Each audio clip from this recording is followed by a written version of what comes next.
Hər vaxtınız xeyir, obyektiv efirdədir. Rəqəmsal xidmətlərin sürətlə genişləndiyi bir dövrdə vətəndaşlara daha rahat, çevik və şəffaf imkanlar təqdim etmək əsas prioritetlərdəndir. Eyni zamanda bu inkişaf informasiya təhlükəsizliyinə, xüsusilə də pensiyaçı və yaşlı vətəndaşlarımızın şəxsi və maliyyə məlumatlarının qorunmasına yeni məsuliyyətlər yaradır. Telefon zəngləri, saxta mesajlar, naməlum linklər, texnologiya rahatlıqla bərabər riskləri də özü ilə gətirir. Bu risklərdən necə qorunmaq olar? Kiberdələduzlar kimləri və hansı yollarla hədəfə alır? Pensiyaçıların kiberdələduzluq risklərinə qarşı rəsmi səviyyədə hansı texnoloji və təşkilati mexanizmlər tətbiq edilir? Bugünkü verilişimizdə bu suallara sadə və aydın cavablar tapacağıq.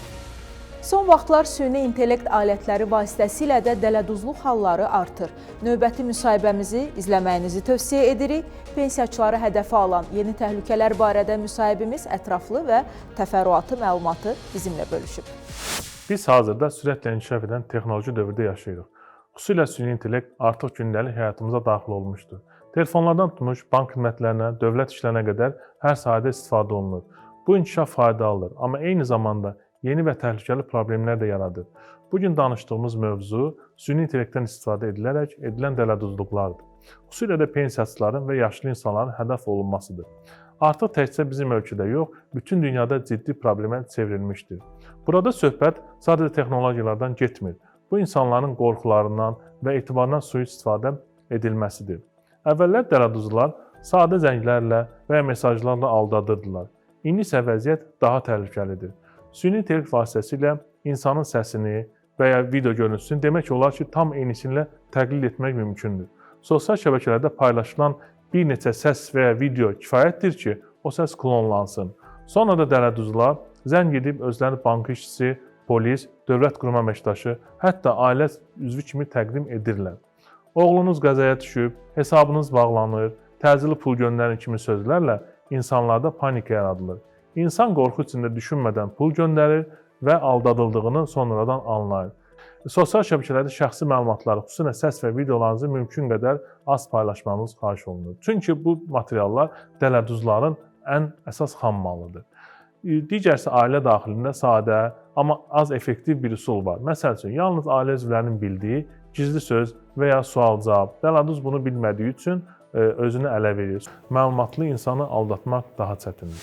Bəli, bu ildə xəbər ənənəmiz davam edir. Sosial sahədə baş verən əsas xəbərləri Dost TV ilə birbaşa bağlantıda eşidəcəyik. Əsmər, hər vaxtın xeyir. Salam xanım, hər vaxtınız xeyir olsun. Dost TV-nin studiyasından hər kəsi salamlayıram. 2026-cı ilin ilk həftəsində sosial sahədə nələr baş verib, indi ətraflı şəkildə təqdim eləyəcəm. Sosial Xidmətlər Agentliyinin Ahıl Şəxslər üçün Sosial Xidmət müəssisəsində 31 dekabr Dünya Azərbaycanlılarının Həmrəyliyi günü və yeni il münasibəti ilə bayram şənliyi təşkil olunub. Tədbirdə Heydər Əliyev Fondunun vitse-prezidenti Leyla Əliyeva və Bakı Media Mərkəzinin rəhbəri Arzu Əliyeva iştirak ediblər. Onlar Sosial Xidmət müəssisəsinin sakinləri ilə görüşərək birlikdə bayram süfrəsi arxasında səmimi söhbət edib, müəssisədə ahıllar üçün yaradılan şəraitlə tanış olublar. Dövlət Məşğulluq Agentliyi tərəfindən görmə məhdudiyyətli şəxslərin məşğulluğuna dəstək məqsədi ilə növbəti peşə hazırlığı kursuna başlanıb. Kurs agentliyin Bərdədə yerləşən Qarabağ Peşə Hazırlığı Mərkəzində Qarabağ Dost TV filialı ilə birgə inklüziv yanaşma əsasında kompüter operatoru peşəsi üzrə təşkil olunub. Görmə məhdudiyyətli şəxslərin cəlb edildiyi bir aylıq kursda müdavimlərə xüsusi proqram əsasında rəqəmsal bacarıqlar öyrədilir. Nazirlik tərəfindən şəhid ailələrinə və müharibə ilə əlaqədar əlilliyi olan şəxslərə daha 115 mənzil verilib. Mənzillər Bakı və Naftalan şəhərlərində Abşeron, Sabirabad, Oğuz, Qax, Lənkəran, Astara, Zərdab, Ağcabədi, Göyçay, Ağdaş, Qazax, Yevlax və Kürdəmir rayonlarında yeni yaşayış binalarından təqdim edilib. Post-müharibə dövründə bu kateqoriyalardan olan vətəndaşlara 7.000-dən çox, ümumilikdə ötən dövrdə 16.000-ədək mənzil və fərdi ev təqdim olunub. Dost İnklüziv İnkişaf və Yaradıcılıq Mərkəzinə media tur olub. Media nümayəndələri müəssisədə həssas kateqoriyalardan olan şəxslərin yaradıcılıq imkanlarını genişləndirmək üçün yaradılan şəraitlə tanış olublar. Media tur zamanı mərkəzdə hazırlanan əl işlərinin satışı portalının hazırlanması ilə bağlı pilot layihəyə dair məlumat verilib. Bildirilib ki, portal vasitəsilə mərkəzin benefisiarları olan həssas qruplara aid şəxslərin və təlimçilərin hazırladıkları əl işləri daha geniş auditoriyaya təqdim ediləcək. Dost Rəqəmsal İnnovasiyalar Mərkəzində sosial sahə üzrə elektron xidmətlərin təşviqinə həsr olunmuş hakaton təşkil olunub. Hakatonda Nazirliyin tabeliyində fəaliyyət göstərən qurumların əməkdaşlarından ibarət 12 komanda iştirak edib. Ən yaxşı nəticə göstərən 3 komandaya mükafatlar təqdim edilib. Belə hörmətli tamaşaçılar, mənim sizə bu həftəlik çatdıracaqlarım bu qədər. Diqqətiniz Real TV-də olsun. Obyektiv davam edir. Xanım söz sizdədir. Hələlik. Təşəkkür edirəm Əsmər. Dost TV ilə birbaşa bağlantını izləyirdiniz. Sosial xülasə ilə tanış olduq.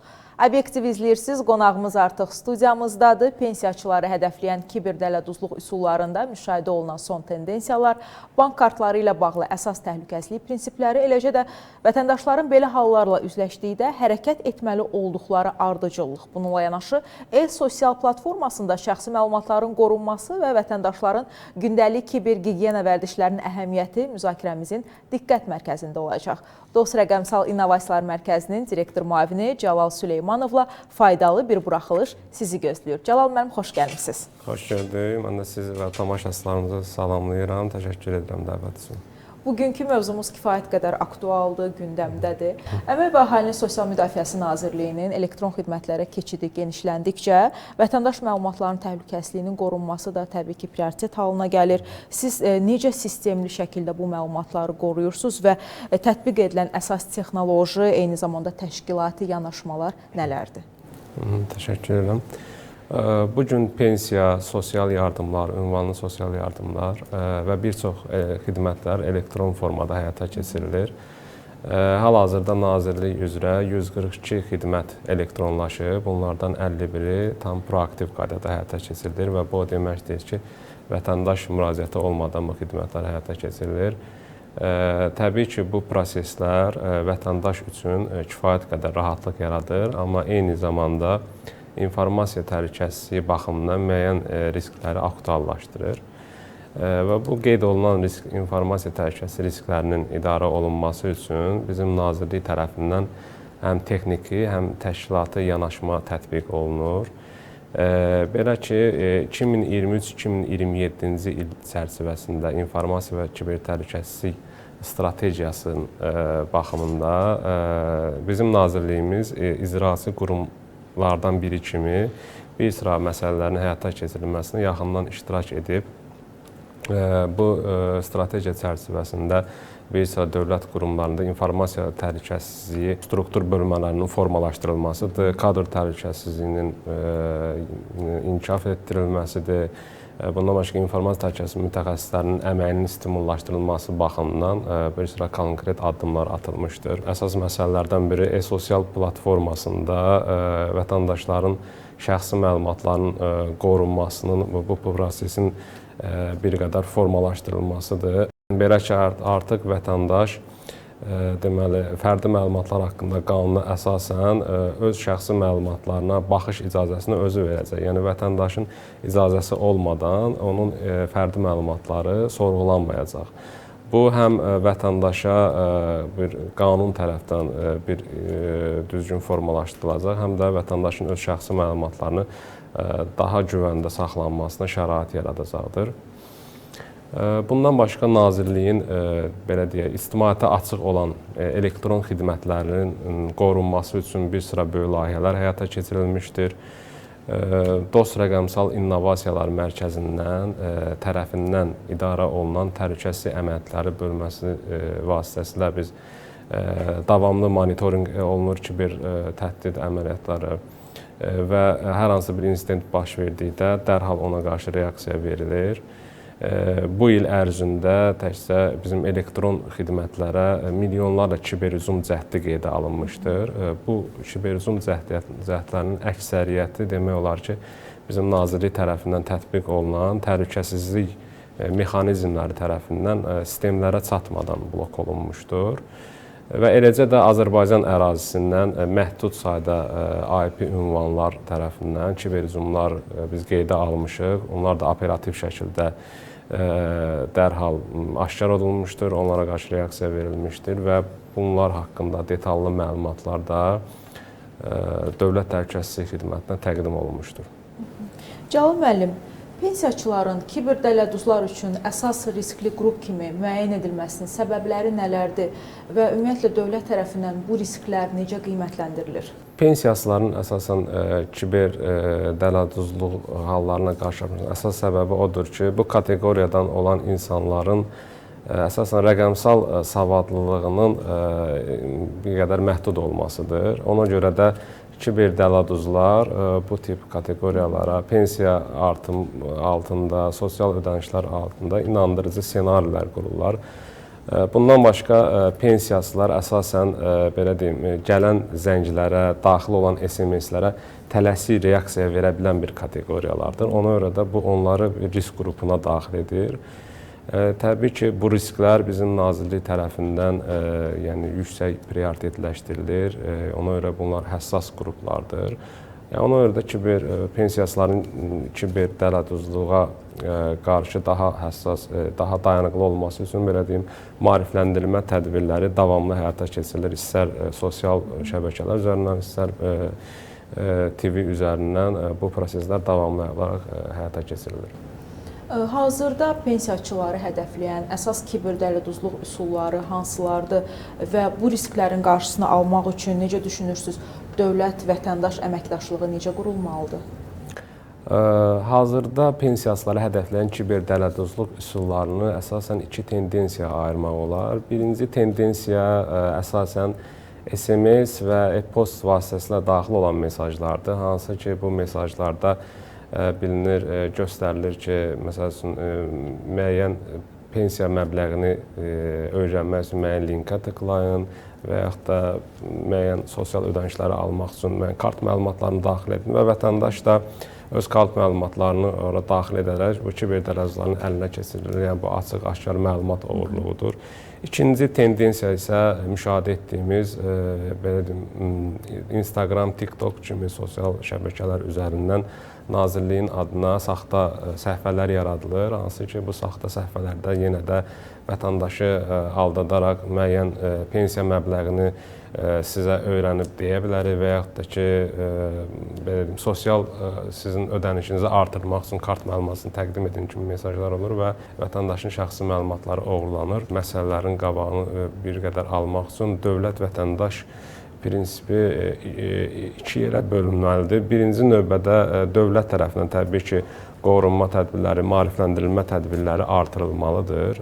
Bu zaten davamlı olaraq həyata keçirilir. İkinci növbədə bu insident baş verdikdə vətəndaşı rəsmi dövlət qurumlarını məlumatlandırmağı təşviq etmək lazımdır. Yəni bu təşviqat prosesi davamlı olsa, kiber insidentlərə qarşı daha güclü müdafiə yarada bilər. Məsəl üçün, bunlardan biri bizim elektron təhlükəsizlik xidməti dövlət qurumudur ki, vətəndaşlar hər hansı bir insident baş verir. İstər vətəndaş, istər qurum olsun, yəni onlara mərkəzləşmiş şəkildə onlara məlumat verilsə, məncə daha güvənli bir mühit yarada bilərik.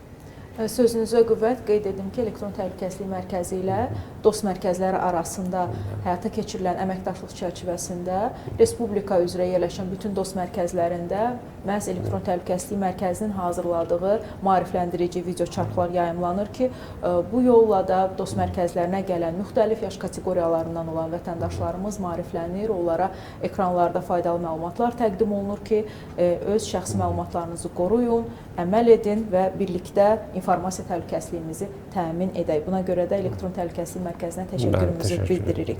Cəlal müəllim, istərdim bank kartları məsələsinə toxunaq. Bu bank kartları ilə baş verən fırıldaqlığı, kiberdələduzluğu minimuma endirmək üçün əsas həll yolları nələrdir? Bank kartlarına qarşı olan kiberdələduzluğu aradan qaldırmaq üçün minimal 3 prinsip mövcuddur ki, birinci növbədə kart məlumatları PIN kodudur, CVV kodudur, heç bir halda üçüncü şəxsə vermək olmaz. Bu, kart məlumatının yalnız şəxsin özünə aiddir. İkinci növbədə hər hansı bir şübhəli hal baş verdikdə, yəni rəsmi mənbələrdən dəqiqləşdirilməlidir. Məsələn, sosial sahədə hər hansı bir şübhəli hal vəziyyət baş veribsə, 142 dost çağrı mərkəzindən dəqiqləşdirmək lazımdır ilk növbədə. Üçüncü hal isə diqqətə yetirmək lazımdır ki, vətəndaşlardan heç vaxt istər dövlət qurumları olsun, istər bank olsun, heç vaxt sosial şəbəkə üzərindən, SMS üzərindən kart məlumatları istənilmir. Yəni belə bir hallarla qarşılaşsalar, bu açıq-aşkar dələduzluq faktıdır. Cəlal müəllim, tutalım ki, bir vətəndaş, bir pensiyaçı kiber dələduzluğun qurbanı oldu. İlk növbədə atmalı olduğu addım hansıdır? Tələsik qərar vermək olmaz. Rəsmi mənbələrdən hadisəni dəqiqləşdirmək lazımdır. İkinci növbədə, əgər sizin bank kartınız hesab edirsinizsə, artıq oradan müəyyən vəsait silinib, bankla əlaqə yaradıb, bank həmən kartı bloklatdırmaq lazımdır. Müəyyən application-dan istifadə olunursa, orada girib kartı bloklamaq lazımdır. Eyni zamanda hüquq mühafizə orqanlarını paralel olaraq məlumatlandırmaq lazımdır ki, burada rəsmi olaraq qeydiyyata düşsün ki, yəni bu addımlar belə davamlı atılsa, koordinasiya şəkildə atılsa, daha böyük riskin, insidentin qarşısını almış olarıq. Təşəkkür edirəm. Cəlal müəllim, istərdim Əmək və Əhalinin Sosial Müdafiəsi Nazirliyinin e-sosial portalı barədə danışaq. E-sosial portalı eyni zamanda mobil tətbiqi vətəndaşlar tərəfindən kifayət qədər istifadə olunandır və istifadəçi sayı da ay-bay artır. Vətəndaş e-sosialdan istifadə edərkən öz şəxsi məlumatlarını necə qoruya bilər və hansı ümumiyyətlə kibergigiyena qaydalarına əməl etməlidir? E-sosial platformasında vətəndaşın şəxsi məlumatlarının qorunması ümumiyyətlə Nazirliyin informasiya təhlükəsizliyi strategiyasının əsas prioritetlərindən biridir. Bu platforma əsasən həm texniki, həm təşkilati təhlükəsizlik prinsipləri əsasında yaradılmışdır. Təbii ki, burada arxa planda texniki təhlükəsizlik məsələləri daima inkişaf etdirilir, amma burada vətəndaşın da üzərinə yəni müəyyən qədər bir iş düşür, hansı ki, vətəndaş da müəyyən kibergigiyena qaydalarına əməl etməlidir. Hansı ki, e-sosial platformasına daxil olduqda, orada digital loqinlə giriş etdikdə həm SEMA elektron imza girmək olur, həm də identifikasiya istifadəçi parolla, əgər istifadəçi adı parolla daxil olursa vətəndaş mütləq iki faktorlu autentikasiyanı aktiv etməyi tövsiyə edirik ki, əgər o user istifadəçi adı parol ələ keçsə, müəyyən SMS telefonuna gəlir ki, bu da onun risklərini biraz azaltmış olur. İkinci növbədə vətəndaşın istifadə etdiyi cihazın viruslardan qorunmasına bir əmin olmalıdır. Ora lisenziyasız proqramların yazılmasının qarşısı alınmalıdır. Vətəndaş öz şəxsi cihazından yox, digər üçüncü tərəfin cihazından istifadə edirsə daha diqqətli olmalıdır. Məlumatları üçüncü şəxsə, tərəfə ötürməməlidir və bunlar hamısı sistemli şəkildə, yəni vətəndaşın şəxsi məlumatlarının qorunmasını təmin edir. Və sonda istərdim bu məqamında toxunaq. Yaxın illərdə sizcə kiber dələduzluğun inkişafı necə gözlənilir? Çünki texnologiya inkişaf etdikcə təbii ki, bunun müsbət bizə tərəfləri olursa mütləq şəkildə istəməsək də mənfi istiqamətdə də inkişafının necə deyək, şahidi oluruq. Sizcə hansı strateji addımlar atılmalıdır ümumiyyətlə Əmək və Əhalinin Sosial Müdafiəsi Nazirliyi olaraq, DOST Rəqəmsal İnnovasiyalar Mərkəzi olaraq? Artıq kiber dələduzlar müəyyən səs yazılarını, müəyyən qurumları, real qurumları təqlid edən texnologiyalardan istifadə edirlər. Ona görə də onlara qarşı mübarizə artıq çətinləşmişdir. Ölkəmizdə 2025-2028-ci il süni intellekt strategiyası qəbul olunmuşdur. Təbii ki, bu strategiyadan yəni yaranan müəyyən riskləri də nazirlik olaraq biz nəzərə almışıq. Yəni 2026-cı ildə bu yaranan risklərə qarşı müəyyən tədbirlərin həyata keçirilməsi planlaşdırılır. Eyni zamanda 2026-cı il üçün az öncə dediyimiz kimi müəyyən dövlət qurumları ilə birgə əhalinin rəqəmsal savadlığının artırılması istiqamətində işlərin aparılmasını planlaşdırırıq. Yəni bunlardan biri təbii elektron təhlükəsizlik xidmətidir. Yəni onlarla birgə müəyyən rəqəmsal savadın artması, maarifləndirmə istiqamətində layihələr nəzərdə tuturuq. Burada məqsədimiz təkcə texniki tədbirləri gücləndirmək deyil, artıq vətəndaşı da bu prosesə daxil etmək üçün maarifləndirilsin. Bu gün artıq informasiya təhlükəsizliyi sosial müdafiənin tərkib hissəsidir. Əgər vətəndaşlarımız diqqətli olsa, daha diqqətli olsa, birlikdə daha güclü bir sosial mühit yarada bilərik. Təşəkkür edirəm gəldiyiniz üçün və suallarımıza ətraflı şəkildə cavab verdiniz. Çox sağ olun. Dost Rəqəmsal İnnovasiyalar Mərkəzinin direktor müavini Cəlal Süleymanov qonağımız idi. Obyektivdə pensiyaçıların kiber təhlükəsizliyi məsələsinə toxunduq. Sonda iş yerində təhlükəsizlik qaydaları ilə bağlı maraqlı bir video çarxımız var. İzləyək, maariflənək və əməl edək. Bugün sizə iş mühitində informasiya təhlükəsizliyi qaydaları haqqında məlumat verəcəyik. İstifadəçi hesablarınızın parollarını qeyd vərəqlərinə yazaraq açıq yerlərdə saxlamayın.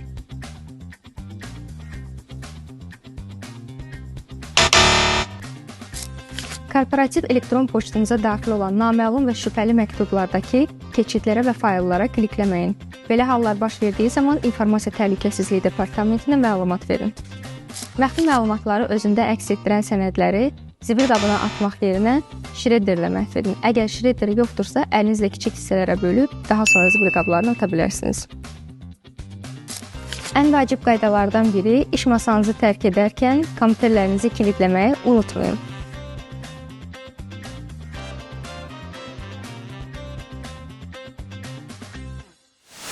Bəli, informasiya təhlükəsizliyi ortaq məsuliyyətimizdir. Hər birimizin diqqəti və seçimi ilə başlayır. Nəyə klik etdiyimizə diqqət edək, məlumatlarımızı qoruyaq, təhlükəsizliyimizi təmin edək. Bizi izlədiyiniz üçün təşəkkür edirik. Hələlik.